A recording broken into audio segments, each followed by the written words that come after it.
अस्सलामुअलैकुम जी, मैं ਤੁਹਾਡਾ ਵੀਰ ਅੰਜਮ ਸਰੋਇਆ। ਸਾਡੇ ਨਾਲ ਅੱਜ ਪਾਕਿਸਤਾਨ ਤੋਂ ਅਸੀਂ ਇਸ ਟਾਈਮ ਦੁਬਈ ਵਿੱਚ ਮੌਜੂਦ ਆ। ਇਸ ਮੁੰਦਰੀ ਦੇ ਲਾਗੇ ਖਲੋਤੇ ਆ ਤੇ ਦੁਬਈ ਦੀ ਮੁੰਦਰੀ ਤੇ ਇੱਥੇ ਸਾਡੇ ਨਾਲ ਮੌਜੂਦ ਆ ਸ਼ਹਿਜ਼ਾਦ ਜੋਈਆ ਸਾਹਿਬ ਬਹਾਵਲ ਨਗਰ ਤੋਂ, ਰਿਆਸਤ ਬਾਵਲਪੁਰ, ਉੱਥੇ ਬਹਾਵਲ ਨਗਰ ਤੋਂ ਮੰਚਨਾਬਾਦ ਦੇ ਪ੍ਰੋਫੈਸਰ ਸ਼ਹਿਜ਼ਾਦ ਜੋਈਆ ਸਾਹਿਬ। ਮੈਨੂੰ ਬੜਾ ਫਖਰ ਮਹਿਸੂਸ ਹੋ ਰਿਹਾ ਸ਼ਹਿਜ਼ਾਦ ਜੋਈਆ ਸਾਹਿਬ ਦੇ ਨਾਲ ਖਲੋ ਕੇ ਕਿ ਪੰਜਾਬੀ ਦੇ ਪ੍ਰੋਫੈਸਰ ਪੜ੍ਹੇ ਲਿਖੇ ਬੰਦੇ, खुश मिजाज इंसान। अल्लाह ताला तुहानू सलामत रखे। जोइया साहब, मैं गुजारिश करूँगा भी तुसी सानू पता कि तुसी लिखारी भी हैं, अल्लाह ताला ने तुहानू ये फन दिता, तुसी सानू कोई अपने लिखे हुए दे विचों कोई सुनाओ जी। बिस्मिल्लाह, बहुत शुक्रिया सरवाया साहब। मैं गज़ल पेश करना सर।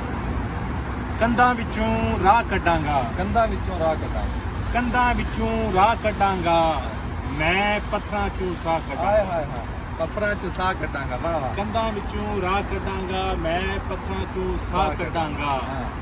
नहीं वारे ए शाइयां छुइयां, नहीं वारे ए शाइयां छुइयां, सारे आली जा कड्डांगा। वाह वाह वाह वाह वाह वाह। नहीं वारे ए शाइयां छुइयां, सारे आली जा कड्डांगा। खैर हो गए, खैर हो गए। ते कोयल दी कूकू दे सदके, सरदार साहब शेर वेख्या जी। कोयल दी कूकू दे सदके जंगल विचों ठा कड्डांगा। कोयल दी कूकू दे सदके जंगल विचों ठा कड्डांगा।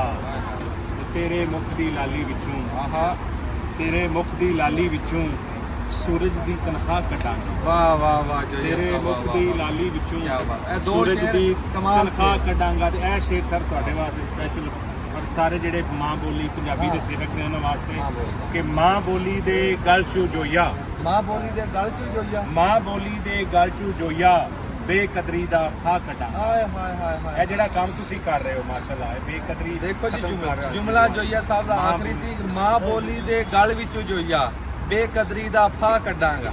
ਖੈਰ ਹੋਵੇ ਜੋਈਆ ਸਾਹਿਬ, ਅੱਲਾਹ ਤਾਲਾ ਤੁਹਾਨੂੰ ਲੰਬੀ ਜ਼ਿੰਦਗੀ ਦੇਵੇ, ਤੁਹਾਡਾ ਸਾਇਆ ਸਾਡੇ ਸਿਰ ਤੇ ਸਲਾਮਤ ਰੱਖੇ ਤੇ ਬਹੁਤ ਸ਼ੁਕਰੀਆ ਜਨਾਬ।